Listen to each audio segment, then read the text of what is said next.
All right, greetings everyone. So this is the start of section 8.3, and there's a Desmos activity which I'm going to go through slide by slide, but you have access to this at least here in March of 2022. If this is played or posted at a later date, and I don't post a Desmos activity with it, please let me know and I'll post a Desmos activity with it. So this is part one for section 8.3 for the Desmos activity. And a lot of it's going to be directed by me, and we would do the Desmos activity together, but just trying to get ahead and get some work done while we're on vacation without allowing the whole week to go by with nothing. All right, so let's get into this. We start right up with a theorem that's not in our textbook, but it's an important theorem because it's sort of foundational for some of the other tests that we're going to be given. The other tests are going to rely on this relationship that this theorem states. Now, in section 8.3, all of the series that we're dealing with are positive term series, meaning every single term is positive. Many of the series that we've dealt with already are like that, but not all of them.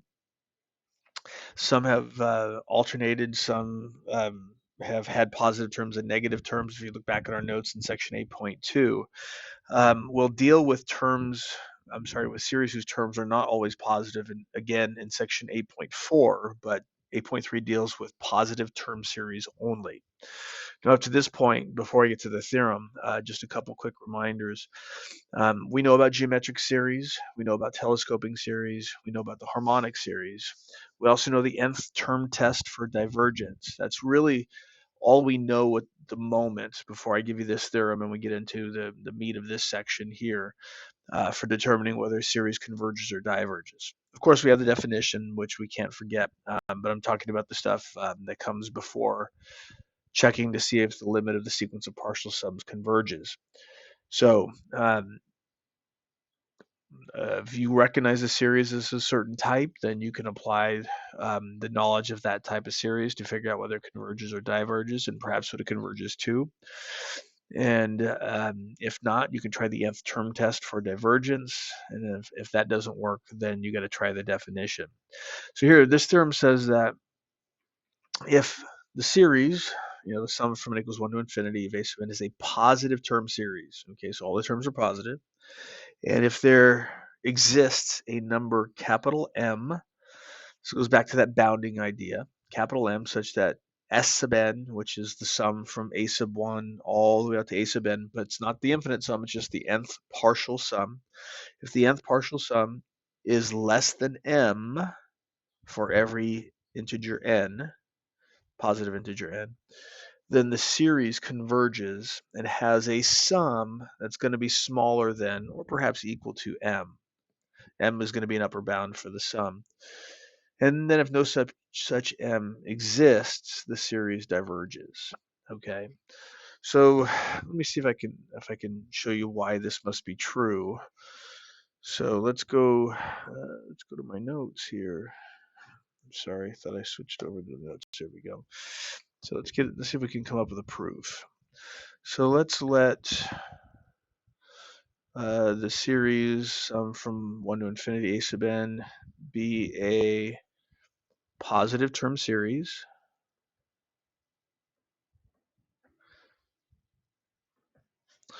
Now, when we're going to prove a theorem, we want to assume all the conditions. So if we go back over here for a moment, everything that comes before the word then is part of what we're trying to assume. So we're assuming we have a positive term series, and then we're also going to assume that there's some number m that is an upper bound for all of the nth partial sums.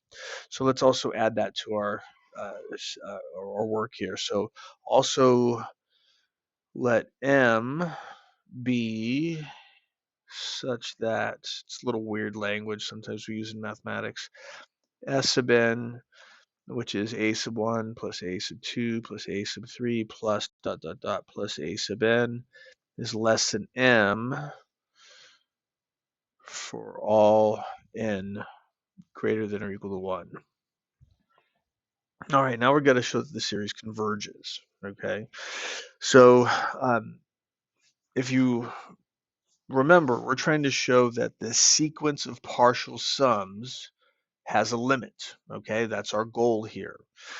All right, so how can I do that? Well, so since a sub n is positive, greater than 0 for all n, that means no matter what integer I put down here for n, that I get a positive term. Then I know s sub n, which is a sub 1 plus a sub 2 plus a sub 3 plus dot dot dot plus a sub n, is going to be less than s sub n plus 1, which is equal to a sub 1 plus a sub 2 plus a sub 3 plus dot dot dot plus a sub n plus a sub n plus 1. Now, if you just think about this, okay, the first part of this series, I'm sorry, this sequence, this nth partial sum, excuse me again, this part of this nth partial sum is exactly s sub n, and then we're adding a positive number to it. A sub n plus 1 is positive because we said over here that no matter what n is, and that includes n plus 1, the term is going to be positive. So I'm taking the old partial sum up to n, and I'm adding a positive number to it. So it got bigger. Okay. Now, if it got bigger, that means therefore the sequence of partial sums s sub n is monotonic increasing. Also, we know that 0 has to be less than s sub n for all n greater than or equal to 1. How do we know that's true? Well, S sub n is formed by positive terms being added together. So even a sub 1 is positive. So a sub 1 has to be greater than 0, which means s sub 1, which is a sub 1, has to be positive.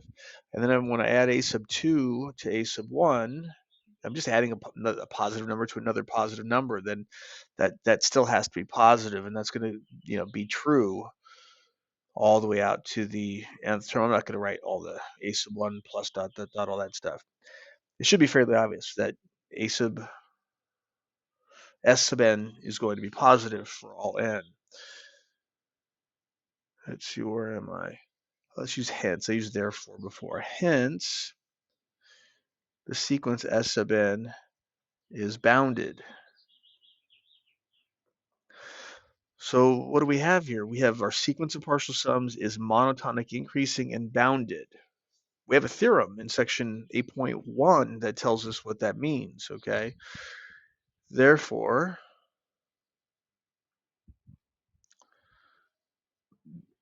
I'm pausing for a moment. Can you remember the name of the theorem? By the monotonic sequence theorem,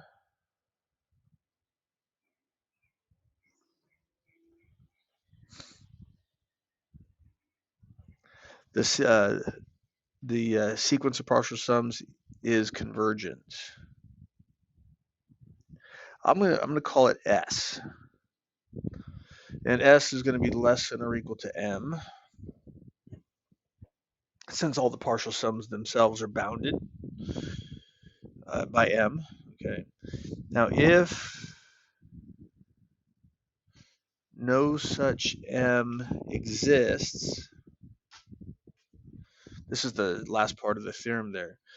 That means I can't find any value of M way up here that's bigger than every single term. That means each sequence, each partial sum rather, each member of the sequence is bigger than any can be made bigger. No, that's not the right way to say it. There isn't some number that's bigger than every single member of the sequence. So if somebody claims that this number m sub 1 is bigger than every member of the sequence, it's just not true because no m exists. So it means I could take more terms and find a sequence member of the sequence to be bigger than whatever claimed number that's bigger than all the others. There's no m that exists, so there can't be one m that's bigger than all the members of this sequence. Whoops, let me change back to this. Then limit as n approaches infinity of s sub n has to be infinity. So then, so the sequence of partial sums diverges. And I'm not showing a contradiction here, ladies and gentlemen, just in case I went too quickly over this. I'm doing two separate parts here. You may even, draw a line here, okay?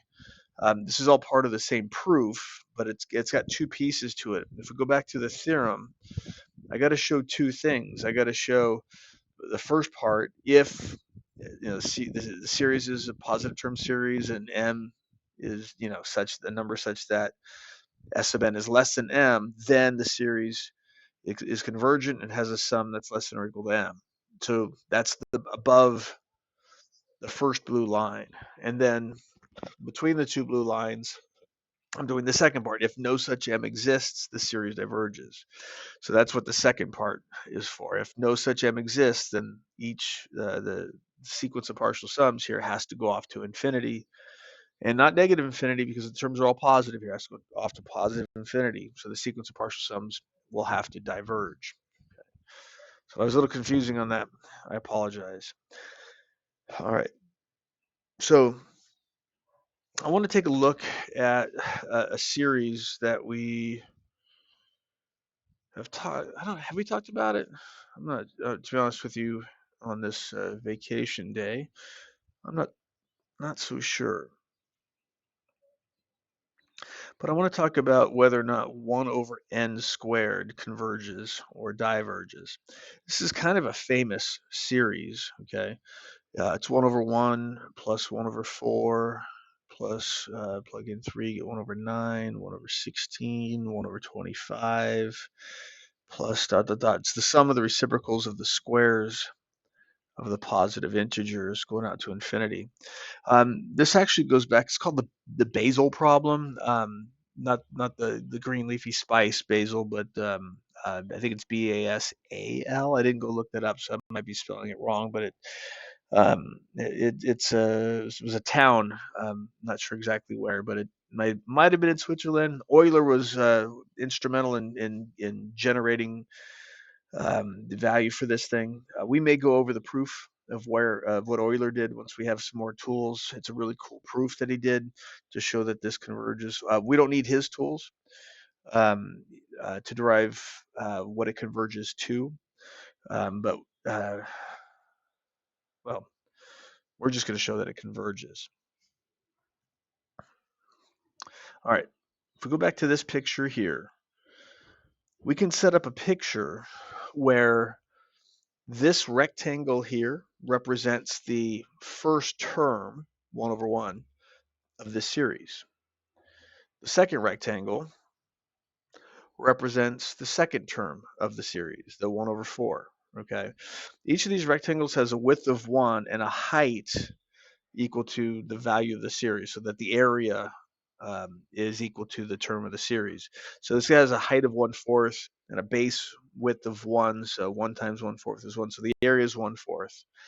And then the next one, 1/9, that's this next term right here, and then 1/16 and 1/25. Whoops, went too far. Right over there, and then it continues down towards the right. So I would like you to try to tell me, write down for yourself, how does the area of all these rectangles added together compare to the area bounded by the curve?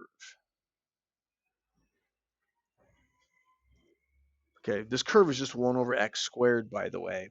And notice it hits the upper right-hand corner of each of these rectangles. How does the area bounded by the curve, and we're only going to look from, let's go from 1 to infinity. Only look from 1 to infinity. How does the area of the rectangles compare to the area bounded by the curve from 1 to infinity. In fact, you can ignore the first rectangle here in trying to figure this out, and then I'll get to it in just a moment. Well, hopefully you were able to come up with some relationship here and say that the area from the rectangles is going to be smaller than the area bounded by the curve. How do we know that? Well, I mean, if you look at the picture here, the area under the curve would include all this white space right here, which is not included by the area of the rectangles. And there's always going to be a little bit of a gap. Even though the gap seems to be disappearing, there's always going to be a little bit of a gap here between the curve and the rectangles. So the area of the rectangles is going to have to be less, at least from 1 to infinity. I'll go back and add that over here, from 1 to infinity. So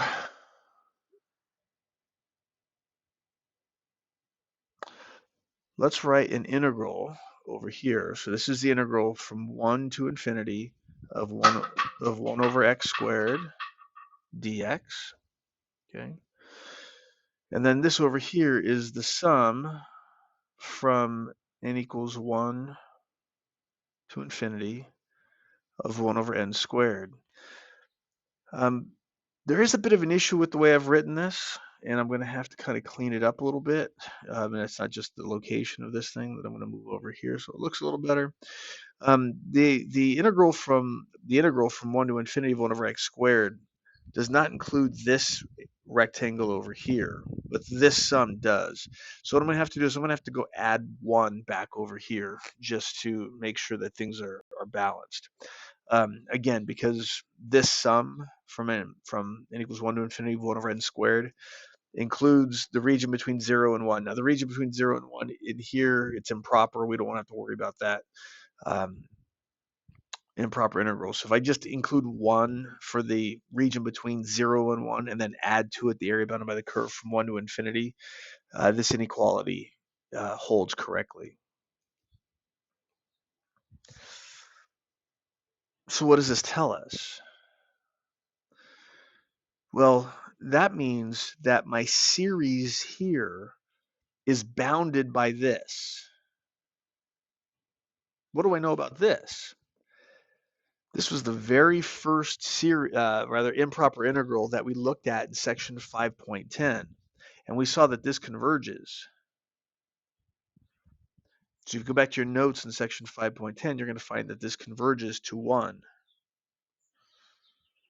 And then you're going to add 1 to it here. And so this over here, this whole thing equals 2.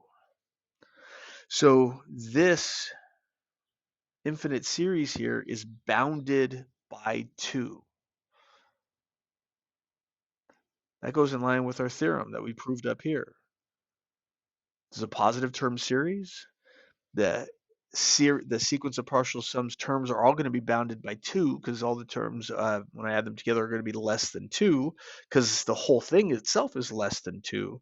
And so by our theorem here that we saw on screen number 1, this series is going to converge. Okay, positive term series, we have a value of m such that the sequence of partial sums has terms that are bounded by m. Whoops, wrong button.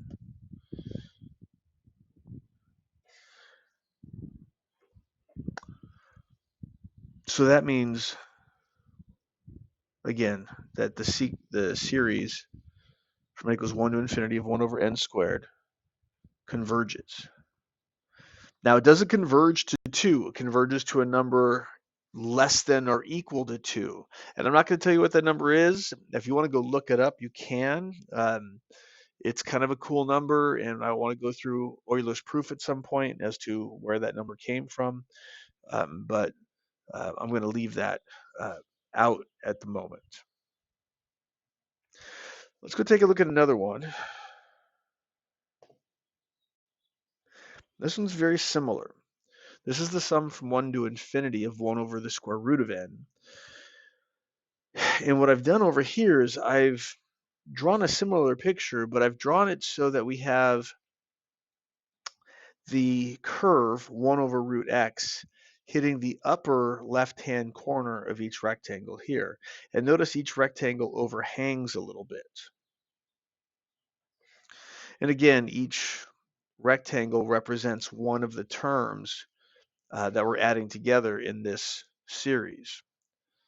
So we're on screen 3.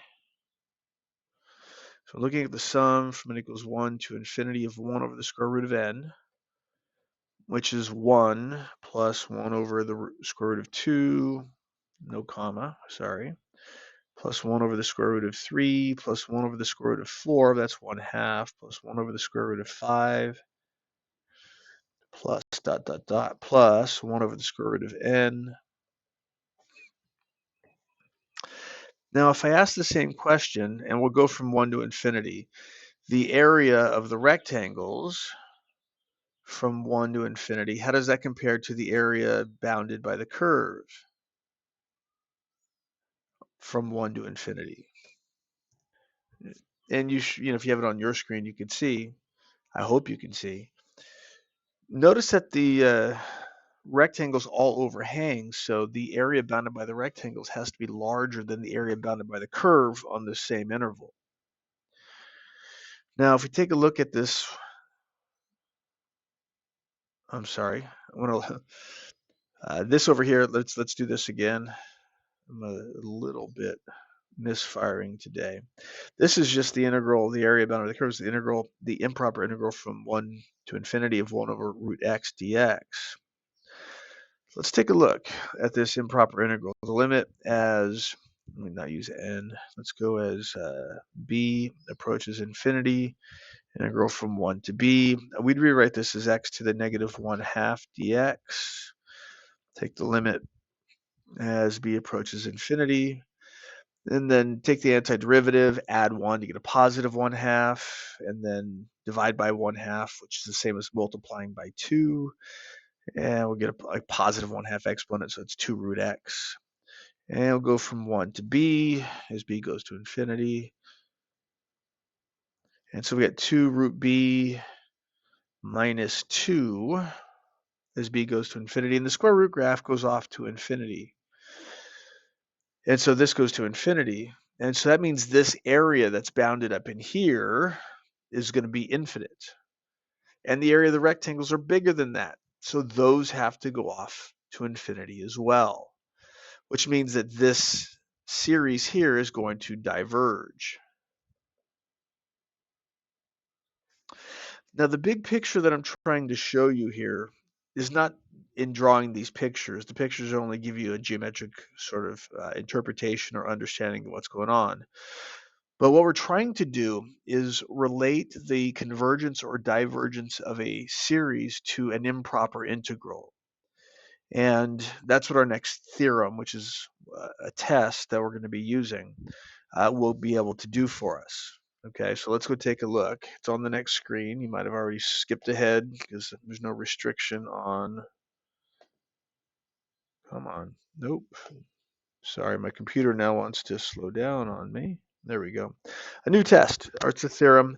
It's called the integral test. Suppose f is a continuous positive decreasing function on the interval from 1 to infinity. So we're going to make sure that f satisfies all of those three things in order to apply the integral test. If f is not continuous, can't do it. If f does not consist of only positive terms or positive outputs, can't do it. If f is not always always decreasing, can't do it. There are some small exceptions. If it increased a little bit at first and then decreased forever after that point, then that's okay. But we don't want it to be increasing, decreasing, decreasing, at will. And then let a sub n be the function value at n. Then the series from n equals 1 to infinity of a sub n is convergent if and only if the improper integral from 1 to infinity of f of x dx is convergent. In other words, if the improper integral from 1 to infinity of f of x dx is convergent, then the series is convergent. And if the improper integral from 1 to infinity of f of x dx is divergent, then the series is divergent. Okay. So what we're doing here is, and we've done this before, especially a lot recently, is we're relying on something we know about something else to give us an answer to a current question. We're sort of shifting our perspective. Like, I don't know how to handle this series because it's not geometric or telescoping. The nth term test doesn't tell me anything. So what else can I do? Well, maybe I can look at an improper integral related to the series, and if that improper integral, I can determine its behavior, then its behavior can be used possibly to determine the behavior of the series. Again, we need the function to be continuous, positive, and decreasing from 1 to infinity. But if the series, if the improper integral converges, so does the series, and if the improper integral diverges, so does the series. It works both ways. That's why we have the if and only if. So if the series is convergent, then the improper integral will converge, and if the series is divergent, then the improper integral will diverge. We just don't tend to use it that way that much. We use it more with the understanding of trying to figure out what the improper integral is doing to tell us something about the series.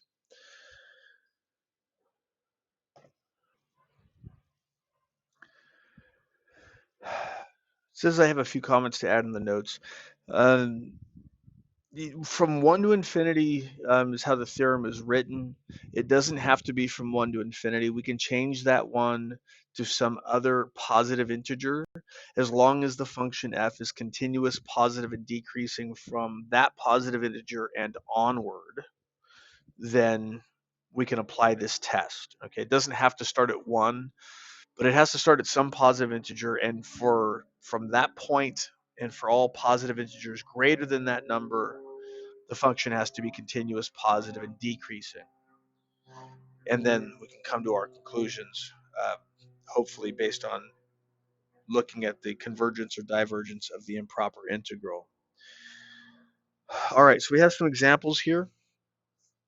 You should try these examples on your own first, okay?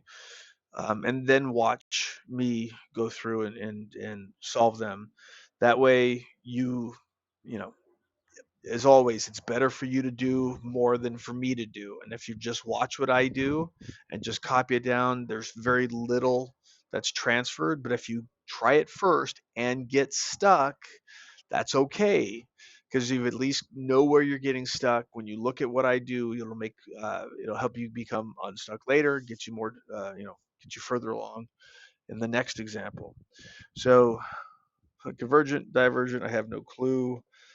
6 on screen 6, I revise our algorithm so you can figure out what to do now with this integral test that we got. And then we're going to look at the harmonic series, and we're going to use the integral test to show the harmonic series is divergent. We showed this the other day in class using an old argument that's a few hundred years old. Now you can do it much more quickly and efficiently using the integral test. And then a new type of series called a P series, which will use the integral test to generate uh, when this series converges and when it diverges. I'm just trying to give you a preview of what's going on. So I'd like you to, look at those on your own before looking at my work for these. By the way, this series that you're looking at here has a typo in it. It should not be starting at n equals 1. It should be starting at n equals 2, because when n equals 1, the natural log of 1 is 0, and we'll have 0 in our denominator. So it starts off with just a big giant fail by Mr. Francis because of that typo, and then me not editing it prior to starting recording this, but that's okay. It's good for you guys to see me make a mistake. All right, hopefully you tried this. If you start with going through our algorithm, which you should always be practicing so you can ingrain it in your habits, you can quickly see if you write out a few terms that this is not geometric, this is not telescoping, this is not harmonic, although it has a 1 over n, because the denominator also has that factor of natural log of n squared. This term, this is not harmonic. If you take a look at the nth term test for divergence, the nth term does go to 0, which means we cannot tell anything by the nth term test for divergence about this series. Okay, it may converge, it may diverge. the nth term test cannot be used.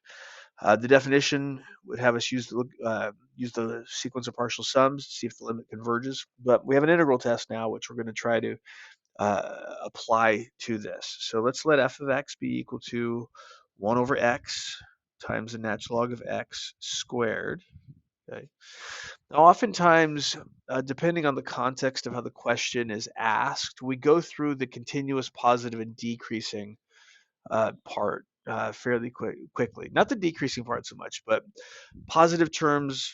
I think that's obvious because we're only looking from um, 2 to infinity, because that's all that matters for our series. So x is always going to be between 2 and infinity.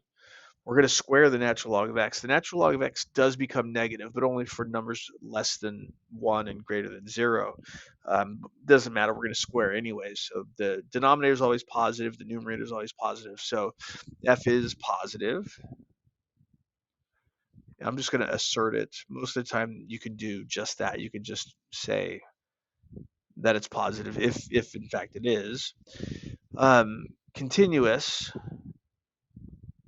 We know it's continuous. Well, let me rephrase that. It's discontinuous at x equals 1 because 1 would cause division by 0, and then that's not even in our interval. So every other number is fine. So f is continuous and positive. Let's put a little ampersand in there. Now, for the decreasing part, let's actually prove decreasing. This usually we want to show this, in fact, is true. So if we did the quotient rule on this, we go, low d high is going to be 0 because the derivative of the high part is derivative constant is 0. Minus high d low, we would have to apply the product rule. So we're going to get the natural log of x quantity squared when I take the derivative of x plus, and then 2 times the natural log of x times 1 over x times x. And then the denominator is going to be the old denominator squared. So it'll be like this. Okay. Well, what kind of numbers do we get here? These are going to cancel. Okay. We're going to plug in numbers from 2 to infinity. And this natural log of x is always going to be positive. Times 2 is still positive. We're going to square this. That's positive. So this whole numerator right here is positive, and then we're going to multiply by a negative. So my numerator is always going to be negative, and my denominator is always going to be positive. So that means this is always going to be less than 0 on the interval from 2 to infinity. So f is decreasing on the interval from 2 to infinity. So once we know f is continuous, positive, and decreasing, now we have to look at the improper integral from 2 to infinity of 1 over x, natural log of x, quantity squared, and see if this, natural log of x, quantity squared, we have to see if this converges or diverges. Now don't get lazy here. Keep doing things well. Okay, so we want the limit as not x goes to infinity, maybe as b goes to infinity. Integral from 2 to b, 1 over x, natural log of x squared dx. Now you may need to do a little bit of side work over here to figure out the antiderivative. If you haven't worked on it yet, pause the video and try to do it on your own before I do it. It's good practice for you. I'm going to do a substitution. I'm going to let u equal the natural log of x. So du is going to be 1 over x dx. And so our integral, the 1 over x dx part is going to be taken by du, so it just becomes 1 over u squared du, or the integral from of u to the negative 2 du, which becomes negative 1 over u plus a constant, or just negative 1 over the natural log of x plus c. And I'm not going to need the plus c up here, but I put it down there for my own practice. So I'm going to have a negative 1 over natural log of x from 2 to infinity. Nope, from 2 to b. Don't be sloppy like I just was. Negative 1 over natural log of b, and then plus 1 over the natural log of 2. I know we have to subtract, but we're subtracting a negative, so I'll just write it like this. Now the natural log function goes off to infinity as its inputs get larger, so negative 1 divided by larger numbers is going to go off to 0. And so this is going to go off to 1 over the natural log of 2. And since this goes off to 1 over the natural log of 2, meaning the limit exists, so the improper integral converges, which means the series converges by the integral test. And you just got to write that part down, okay? So mention something like, since the improper integral converges, the series will converge by the integral test. We don't know what it converges to. It's going to be bounded by 1 over the natural log of 2. I mean, it could converge to that. We don't know for sure. And I honestly don't know. I never checked. I doubt it, but because these don't usually converge to that value. But that's an upper bound, and so it's going to converge to a number less than or equal to that.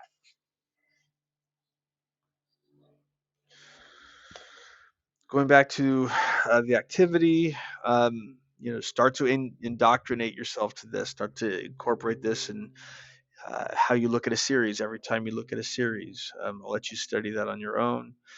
The harmonic series, I think you can show this one fairly quickly. Just verify that the function. Remember, the harmonic series is the sum of 1 over n from 1 to infinity. So the function you're going to be using in your improper integral is f of x equals 1 over x.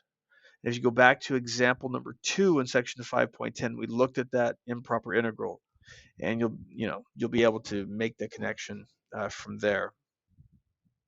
So just to keep the video short, I'm going to say I think you can do that without my help. And one last thing, how about this new type of series? This is called a P series. So notice it's the sum from n equals 1 to infinity of 1 over n to the power of p, okay? So the exponent is this p, that's a constant. The numerator's constant is 1, but the denominator's changing because we're raising the positive integers to this power of p. This is actually, or the harmonic series is actually one of these p series when p is equal to 1. So we've actually already looked at a p series when we looked at the harmonic series on the previous screen and in previous section, in the previous section. So for what values of p does the p series converge? Okay. So then looking for you to give me some sort of indication of when this converges. All right, so this is screen 8.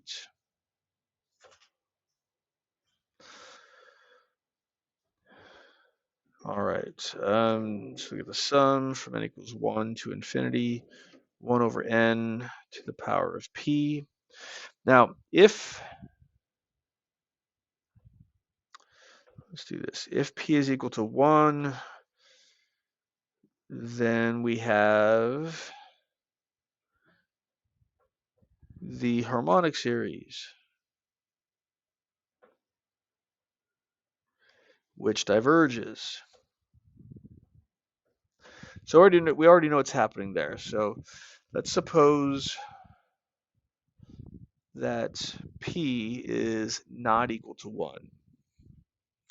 And then let's talk about f of x, which is going to be 1 over x to the power of p. Okay. Now,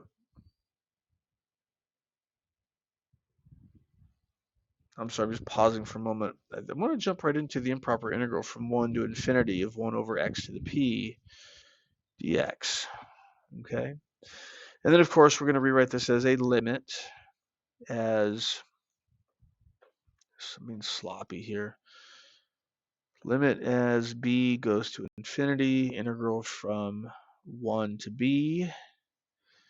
And then I'm going to rewrite this as x to the negative p dx. Okay. Now we have a couple different things to think about here. So if we break this up. Now, if p is less than 0, okay? If p is less than 0, then this is not an improv. Oh, that's not true. I'm sorry. Uh, Brain is a little foggy today. Too big of a bike ride today before trying to record a video. If p is less than 0, okay, then this p is actually in the denominator. And when we take the antiderivative of this, I'm doing a very poor job of explaining this the way I want to. So let's just run through it really quickly. When I take the antiderivative, I'm going to get x to the negative p plus 1 over negative p plus 1 from 1 to b.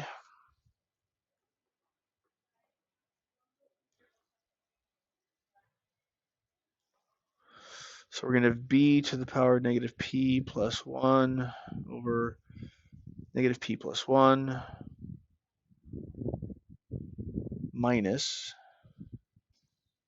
1 over negative p plus 1. Now, p was negative,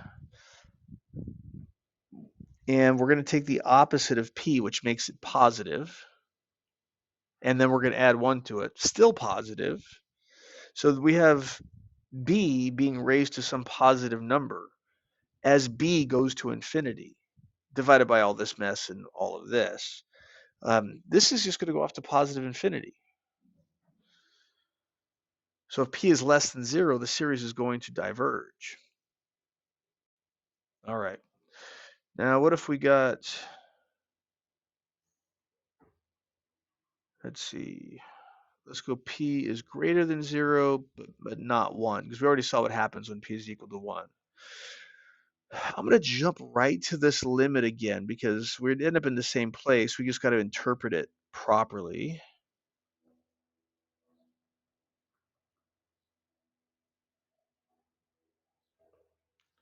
I guess I could have jumped one step further even.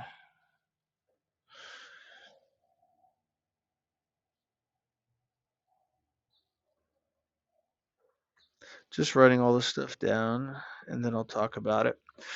All right, so if p is greater than 0, but not equal to 1, what happens here depends on whether p is bigger than 1 or p is less than 1. So we even need to break it down further than this. So if p is between 0 and 1, then when I add 1 to it, well, make it negative, and then add 1, I'm still going to get a positive number. Think through that one for one moment. Say p is 1/2. I'm going to make it negative 1/2 and then add 1. I'm still going to get a positive number there. If p is, 0.25, make it negative, add 1, I'm going to get a positive number. Okay? Doesn't matter that the numbers between the exponents between 0 and 1. I'm still going to be raising the value of p, or b rather, to larger. B is going to go to larger and larger values, and it's going to be raised to these positive numbers. Just think of the square root graph. The square root graph is going to go off to infinity. Cube root graph goes off to infinity. Doesn't matter. All of these, they're going to go off to infinity. So if p is between 0 and 1, this is going to go off to infinity also. Now, what if p is bigger than 1? Then jumping down to that limit, the limit is b goes to infinity, p to the negative b plus 1, negative p plus 1 over negative p plus 1 minus 1 over negative p plus 1. Now, if p is bigger than 1, make it the opposite, and then add 1, the exponent is still going to be negative. And if the exponent is negative, that means this term is actually in the denominator. Just letting that sink in for a moment. Since p is bigger than 1, when I make p the opposite, so for example, if p is 3, then make it its opposite. So negative p is going to be negative 3. And then add 1, you're going to get negative 2. So that means I'm going to be raising b to the negative 2. So that means that b term is actually going to end up here in the denominator being multiplied by this term, which is just a constant. And I'm going to be raising, well, I'm going to have this power here and be raising numbers going off to infinity to this power that's in the denominator. That whole term is going to go to 0. And we're going to be left with this negative 1 over negative p plus 1, which, if I switch the order of the subtraction here, is just going to be 1 over 1 p minus 1. I'm multiplying the top and bottom by a negative. Doesn't matter exactly. Anyways, that just tells you it converges. Okay, so the p series converges when p is greater than 1. And if p is less than or equal to 1, the p series diverges. It's very simple, okay? Not the proof isn't necessarily simple, especially the way I went through it right now. It wasn't the cleanest thing I've ever done. But once you recognize a series as a p series, all you have to know is what's the value of p. P is bigger than 1, it's going to converge. P is less than or equal to 1, it's going to diverge. And there you go. That's how you analyze a p series. And now we have another thing to add to that beginning step. Is it geometric? Is it telescoping? Is it harmonic? Oh, wait, harmonic is a p series. So just say, is it p series? Now you know how to handle those types of series. And then if it's not one of those types, then you can go on to the nth term test for divergence. If it's a positive term series, you can go on to the integral test.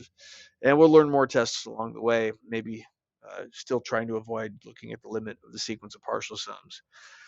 Ladies and gentlemen, I hope that wasn't too terrible. Hope you're able to follow that. Go study.